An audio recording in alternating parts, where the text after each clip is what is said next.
Pán predseda, posledný májový víkend sa niesol v znamení mnohých podujatí krajanov v zahraničí.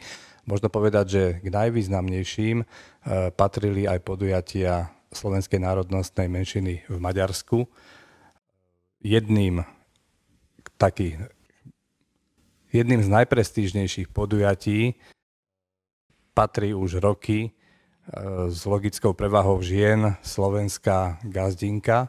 Tradične sa na tomto podujatí zúčastňuje aj prvá dáma Slovenska, pani Silvia Gašparovičová, na veľvyslanectve Slovenskej republiky v Budapešti. Vy ste mali na tejto udalosti, na ktorej sa súťažne prezentujú kulinárske chute a vône Sloveniek v Maďarsku, vlastne svoju premiéru. Čím a ako na vás slovenská gazdinka zapôsobila? Áno, je to tak. Toto podujatie má už dlhoročnú tradíciu.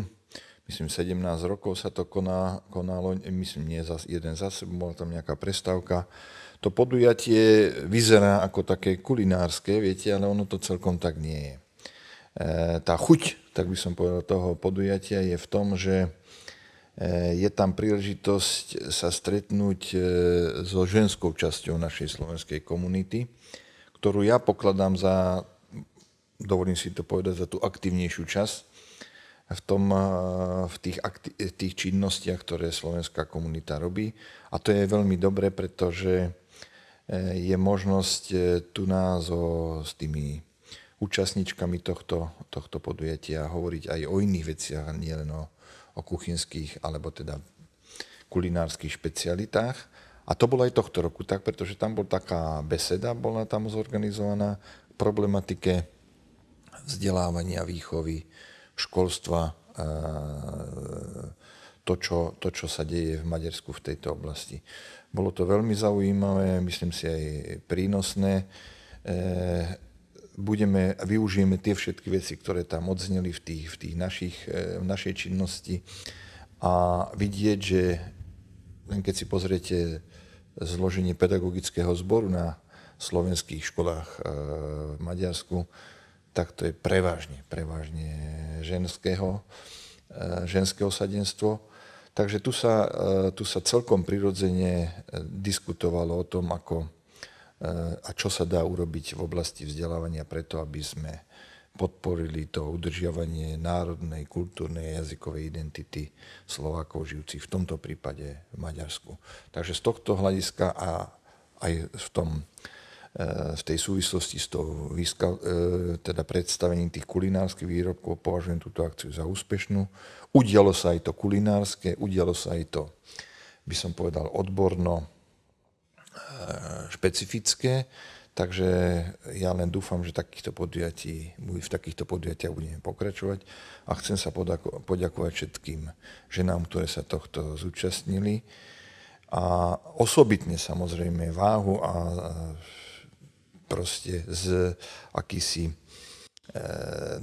ten obsah tomuto podujatiu dáva to, že záštitu nad tým podujatím má manželka pána prezidenta Gašparoviča. Pán predseda, vy ste boli aj členom poroty. Čo vám najviac chutilo? Aké dobroty? Viete, ja sa priznám, ja som si niečo vybral, neviem, či najlepšie, ale to mi chutilo, lebo tam nemôžete, tam je proste, ja neviem, 50 druhov rôznych krásnych a verím aj dobrých vecí. Takže oskúšal som nejaké 4, 5 či 6 a bolo nutné sa rozhodnúť, tak som sa rozhodol. A zdá sa, že celkom dobre. Ja by som sa predsa len ešte dotkol aj toho diskusného fóra. Čo by podľa vás malo motivovať Slovákov v Maďarsku k tomu, aby sa neodnárodnili ďalšie generácie? Nemyslím teraz iba vo vzdelávacom procese, ale aj priamo v rodinách. Vy ste takisto vystúpili so zaujímavým príspevkom. No, to, čím som ja sa snažil tam prispieť do toho rozhovoru, tej diskusie, bolo to, čo nehovorím prvýkrát, viete.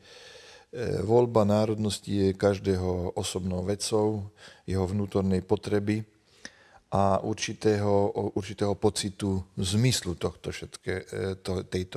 tohto prihlásenia sa k národnosti. Ja si osobne myslím, že že dneska, keď máme samostatnú Slovenskú republiku, ktorá je úspešným štátom v Európskej únii, však si len uvedome, za 20 rokov sme vybudovali štát, ktorý je členom Európskej únie, členom všetkých relevantných, ale relevantnejších medzinárodných inštitúcií, organizácií. Sme členským štátom NATO,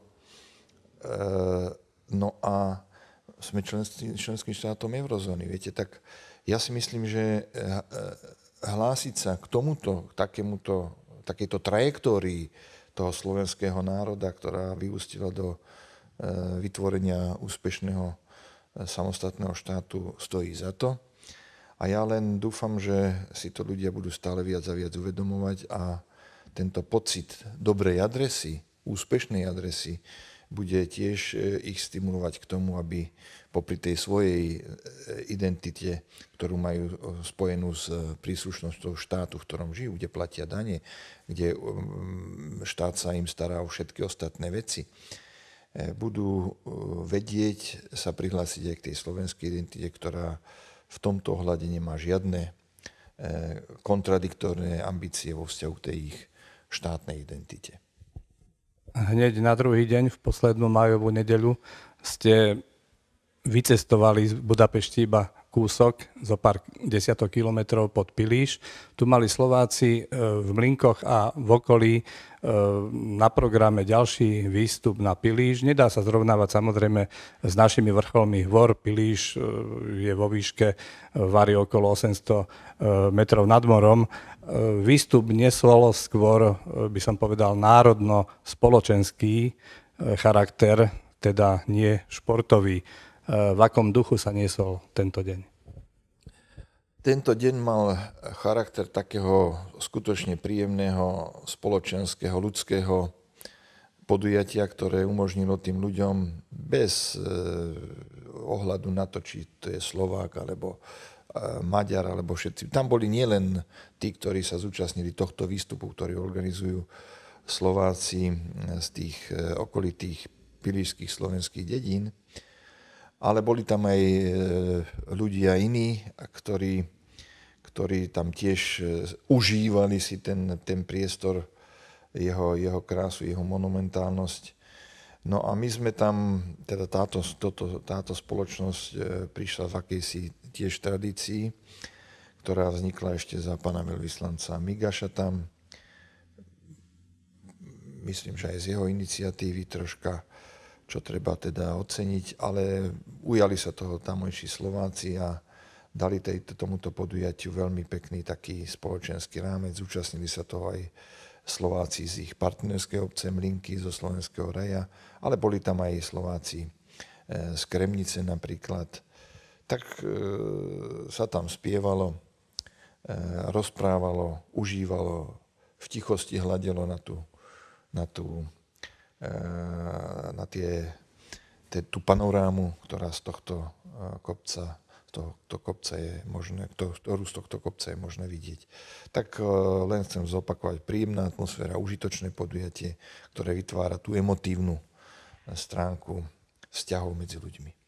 Tohtoročný výstup na Pilíš dal takú symbolickú bodku za nedávnym vašim podpisom so štátnym tajomníkom Ministerstva ľudských zdrojov Maďarska pánom Latorcajom.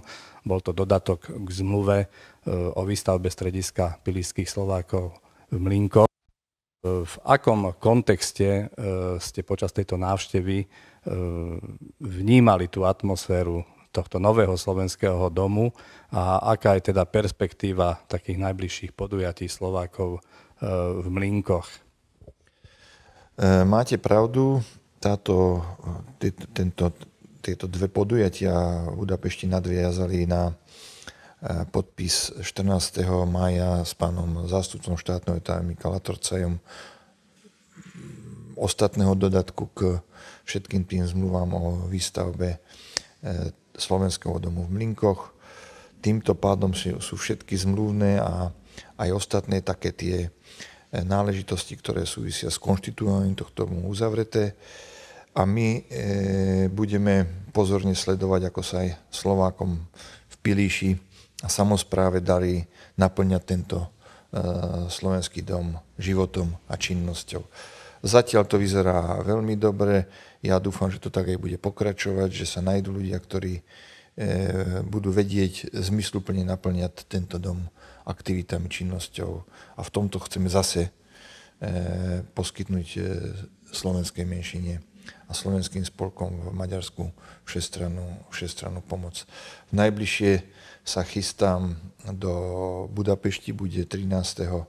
septembra oslava, bude mať výročie Gymnázium slovenskej v Budapešti, ktoré považujem ja za jedno z takých centier výchovy a vzdelávania mladej generácie krajanov v Maďarsku. Takže chcem aj týmto vyjadriť podporu a vzťah tejto téme, aby bolo jasné, že všetko to, čo robíme, je možné s tým počítať do budúcnosti len vtedy, keď budú rásť nové generácie, ktoré, ako som už hovoril, sa vedia s takou prirodzenosťou hlásiť k slovenskosti a slovenskej národnosti.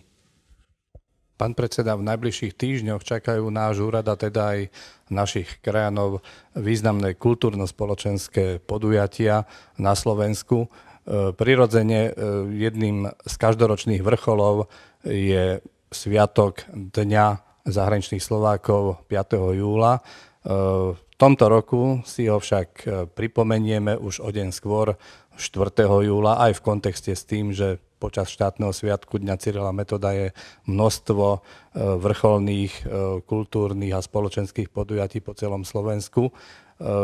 Čím chceme pozvať našich krajanov, ktorí už v tomto začínajúcom letnom období trávia aj dovolenky na Slovensku, na pripomienku Dňa zahraničných Slovákov? Tento deň je každoročným sviatkom, ako ste povedali, je to pamätný deň zahraničných Slovákov. My sa na tento deň pripravujeme.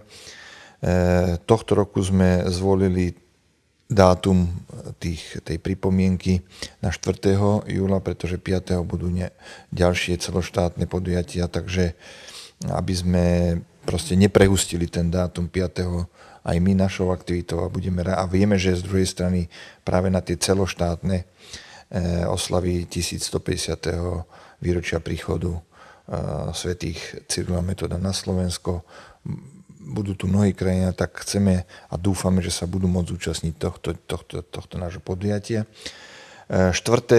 o 16. hodine v parku Janka Kráľa, pri tom základnom kameni, verím, budúceho pamätníka vysťahovalectva, chceme položiť kvety a pripomenúť si takto tento deň. A následne o 6:30, 18:30 v starej budove Národnej rady chcem urobiť takú akadémiu maličku s určitým kultúrnym programom a takým aj určitým obsahovým naplnením pre pripomenutie si tohto dňa už v takom nejakom spoločenskom, symbolickom opäť prostredí. Ak dovolíte, aby som pripomenul ešte jednu vec, ktorá je v tejto súvislosti dôležitá. Veľmi, veľmi dobre a myslím si v dobrom tempe pokračuje realizácia zámeru postavenia súsošia svätých Cyrila a Metoda v Zalaváre, Blatnohrade. Toto podujatie by sme radi uskutočnili 22.6., kde opäť budeme veľmi radi, keď tam všetci záujemcovia Slováci žijúci v zahraničí, ale aj iní budú môcť prísť. Podarilo sa nám spraviť to, že to súsošie, ktorého proste ten pôvodný exemplár je v Nitre, v zmenšenej mierke odliaté do bronzu bude umiestnené v tomto parku Zalavári, kde už stoja 3 pamätničky Rakúska, Slovinska a Bulharska. Bude tam teraz, verím, sa podarí inštalovať aj tento. Je to súsošie pani akademickej sochárky Cvengrošovej a budeme pri tejto príležitosti tiež spoločne s maďarskými priateľmi sa tam uskutoční ekumenická bohoslužba pri príležitosti tohto nielen osadenia pamätníka, ale pri príležitosti tohto výročia. Prirodzene, že o ďalších prípravách na stretnutie v Zalavári, ktoré zopakujem bude 22.